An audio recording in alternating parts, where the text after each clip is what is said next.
Artrit va artroz. Bu nima? Eshitilishi o'xshash, ammo boshqa kasallik. Tizzam og'riydi deb shifokorga bordingiz. Bir vrach artrit, ikkinchisi artroz desa, hayron qolish tabiiy. Ikki xil tashxis, o'xshash og'riq, lekin bu diagnozlar ortida turli sabablar, jarayonlar va eng muhimi davolash yo'llari yashiringan. Shuning uchun videoning avvalgi 2 daqiqasida bu ikki kasallikni siz uchun tushunarli tilda ajratib olamiz. Qaysi biri qachon paydo bo'ladi? Nima uchun og'ritadi? Va og'riq qanday bo'ladi? Siz uchun 3 ta esda qoladigan farq. Artrit, yalolanish. Tananing bir joyida go'yo qizib turganday bo'ladi. Shish, qizarish va tungi og'riq. Artroz, bo'g'im uzoq yillar bosim ko'tarib, asta-sekin yemiriladi. Kun oxirida og'riq, yurganda g'ichirlash. Og'riqning farqi shundaki, artritda hatto dam olayotganda, ya'ni tinch turganda ham og'riq bo'ladi. Artrozda esa og'riq asosan harakat qilganda, yurganda yoki bo'g'imga yuk tushganda seziladi. Nega adashamiz? Ikkalasi ham tez-tez tizzani bezovta qiladi. Alomatlar og'riq, qotish, shish, tashqi ko'rinishidan farqlash oson emas. MRTda ko'pincha faqat artroz ko'rinadi.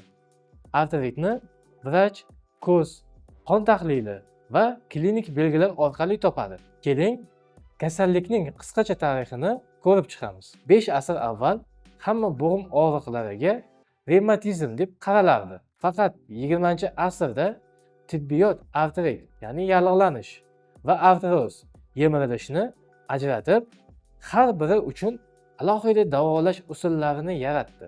Shuning uchun vrach ikkalasi ham bo'lishi mumkin desa, bu yangilik emas, balki haqiqat. Kasallikning birinchi belgilari shish va qizarish bo'lsa, artrit, g'ichirlash va qarsillash bo'lsa, xirash signal beryapti, ya'ni artroz. Ertalab qotib, tushgacha ochilmasa, demak yallig'lanish hali ham bor. Zinadan tushishda o'tkir og'riq, xirash charchagan. Ilmiy fakt: artritda qonda sitokin deb ataladigan signal molekulalari ko'paygan bo'ladi. Artrozda xirashdagi kollagen tolalari suyuladi va qobig'i yoriladi. Nima uchun bilish kerak? Agar noto'g'ri yo'l tanlansa, artritda shunchaki mashq qilish yallig'lanishni kuchaytiradi.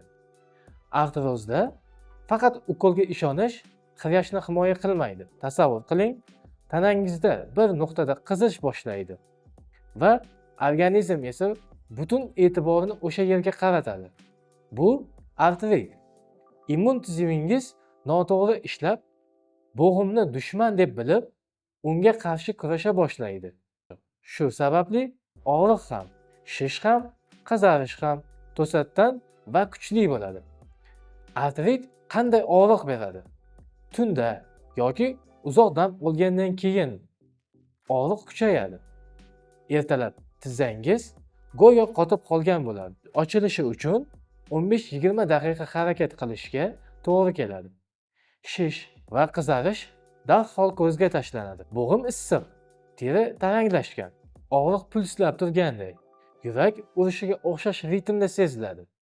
Ushbu jadvalda artritning turlari, sabablari, asosiy belgilari va asosan kimlarda ko'proq uchrashini ko'rib chiqamiz. Revmatoid artrit – bu avtoimmun jarayon.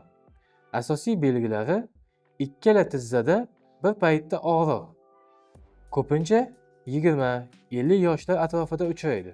Reaktiv artrit – bu infeksiyadan keyin faqat bir tizzada og'riq, kuchli shish kuzatiladi. Bu har qanday yoshdagi insonlarda bo'lishi mumkin. Psoriatik artrit – bu psoriaz fonida shakllanadi. Asosiy belgilari: teri muammosi va bo'g'im og'rig'i. Asosan 25-55 yoshdagi insonlarda ko'proq uchraydi. Podagra – bu mochevina kislotasida natriy uratning oshib ketishi.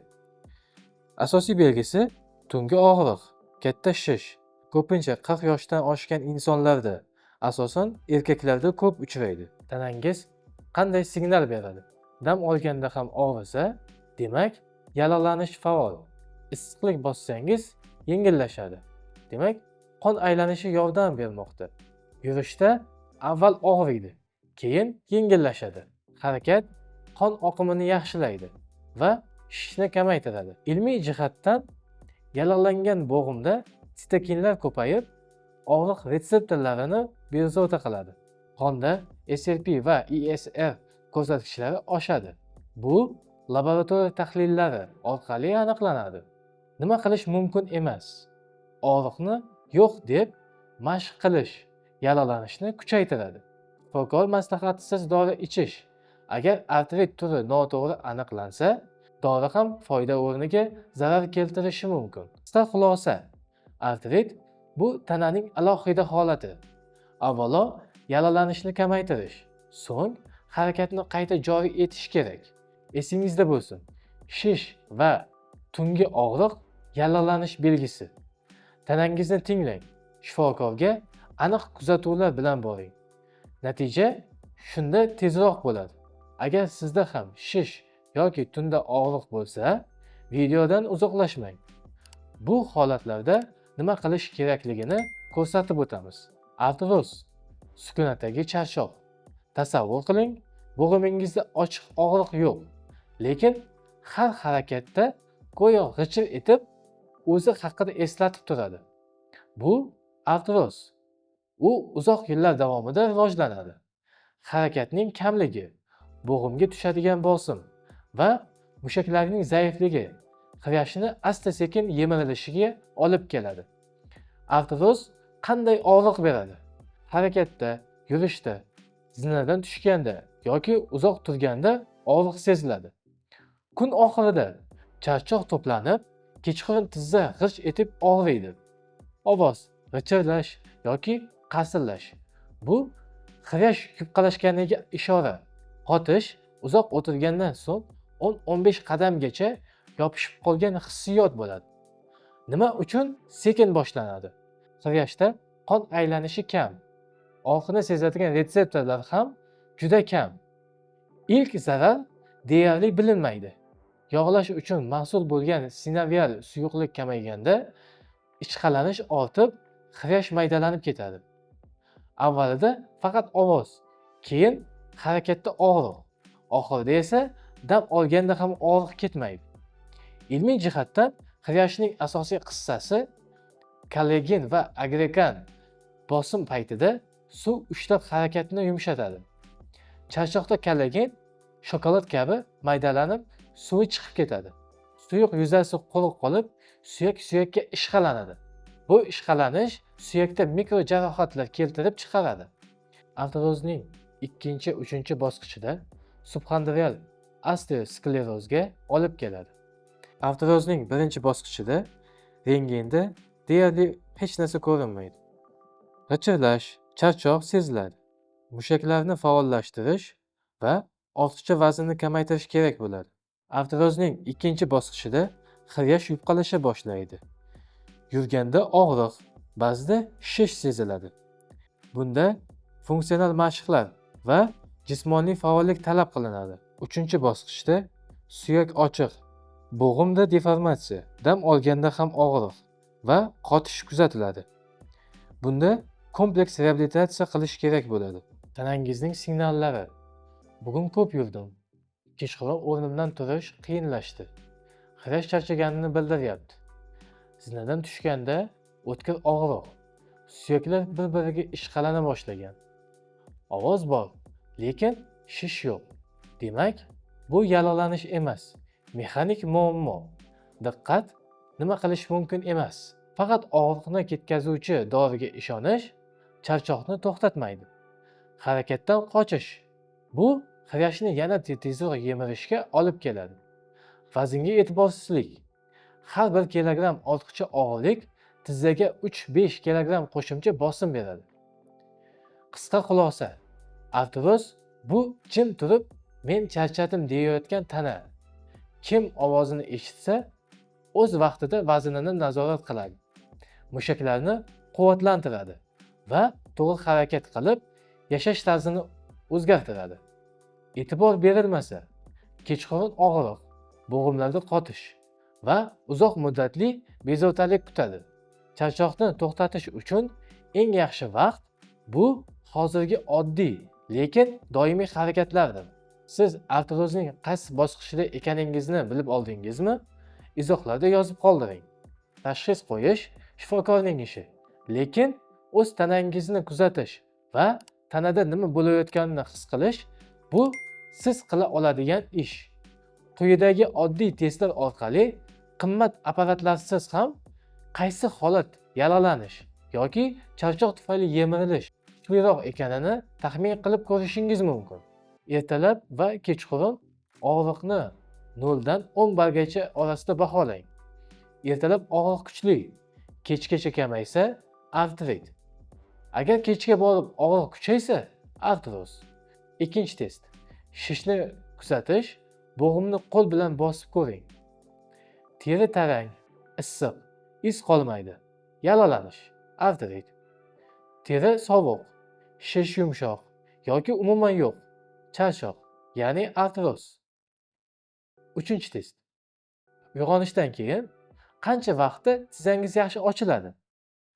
15 daqiqadan ko'p vaqt kerak bo'lsa, yalolanish, ya'ni artrit. 5-10 qadamdan keyin yengillashsa, mexanik masala, ya'ni artroz. 4-test. Yurish testi.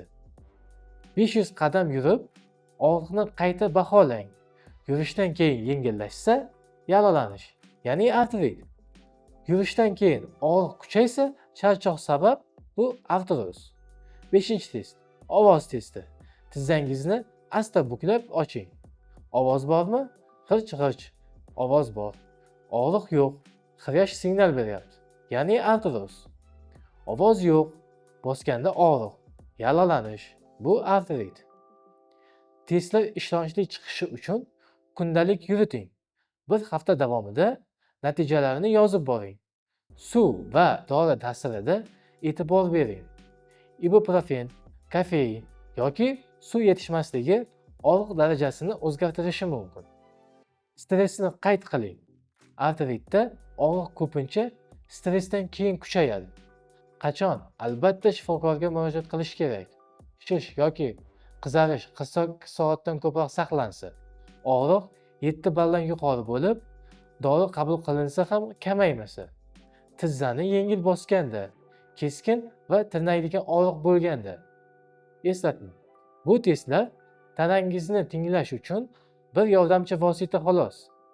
Aniq tashxis va davo rejasi har doim mutaxassis shifokor tomonidan qo'llanilishi shart. Artritda og'riqni qoldirish qoidalari. Shish ketmagunicha kuchli mashq, sauna va massaj mumkin emas. Vrach ko'rsatmasi bilan to'liq kurs qiling.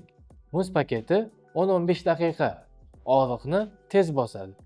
Artrozda yemirilishni kamaytirish qoidalari. Har kuni harakat 10 daqiqa mashq va 15 daqiqa yurish. Simmetriyaga e'tibor bering. Bel va panja mushaklarini faollashtirish. Fizioterapiya mushaklarni mustahkamlaydi. Bo'g'imdagi ishqalanishni yumshatadi. Xiryashni qo'llab-quvvatlaydi. Nima qilish mumkin emas? Artritda o'tmay qolmasin deb kuchli mashq qilish yalonashni kuchaytiradi. Artrozda harakat qilmasam og'rimaydi deb qimirlamaslik xiryashni batamom quritadi. Dorilarni o'zboshimchalik bilan to'xtatish og'riqning xroniklashishiga, ya'ni saqlanib qolishiga olib keladi. Artrit. Avval yalonishni to'xtating, keyin harakatga qayting. Artroz. Harakatni to'g'rilang. Vaznni yengillashtiring. Har ikki holda ham tanangiz bilan har kuni suhbat qiling. Bu eng yaxshi davodir. Uzoq muddatli natija. Bugundan boshlanadigan odatlar. Ukol yo tabletka bu shifo emas, faqat yordam. Eng katta natijani esa har kungi oddiy odatlar beradi. Birinchisi, tanangizni harakatga o'rgating. Ertalab 5-7 daqiqa yengil yurish yoki xonada qadam sanash. Kun davomida lift o'rniga zina, qo'ng'iroq paytida turib suhbat qurish, kechqurun 10 daqiqa rezinka tasma bilan mashq qilish va yengil cho'zilish. Ikkinchi tavsiya: mushaklar bilan hamkorlik qiling. Bel, son va panja faol bo'lsa, tizzaga tushadigan bosim ham tenglashadi. Haftada 3 marta, kamida 15 daqiqa yengil mushak mashqlari. Og'riydi deb to'xtab qolmang.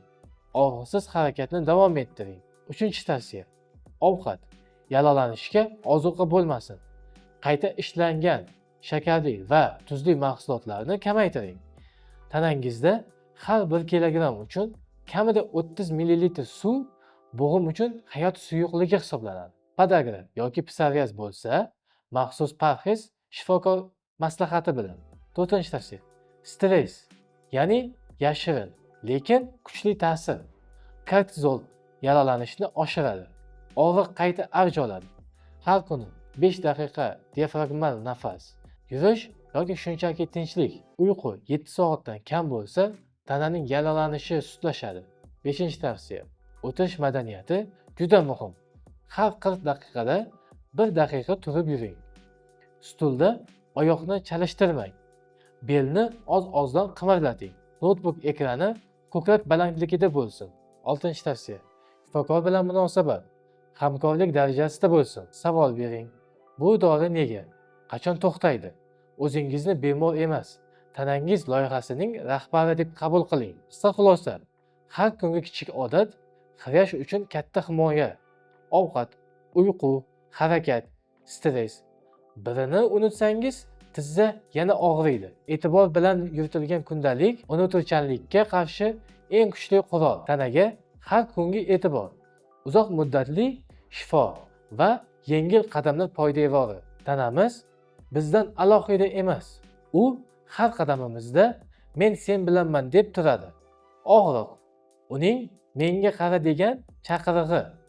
Agar biz tanamizni tinglasak, yukni to'g'ri taqsimlasak, harakat va fikrimizda hamon umid bor.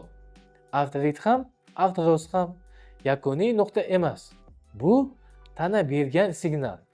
Va agar uni to'g'ri tushunib javob bersak, javob ham tananing o'zida bo'ladi. Agar sizni ham artroz va bo'g'im og'riqlari bezovta qilayotgan bo'lsa, ushbu raqamlarga murojaat qiling. Obuna bo'lishni unutmang. Kelasi hafta ko'rishguncha, xayr.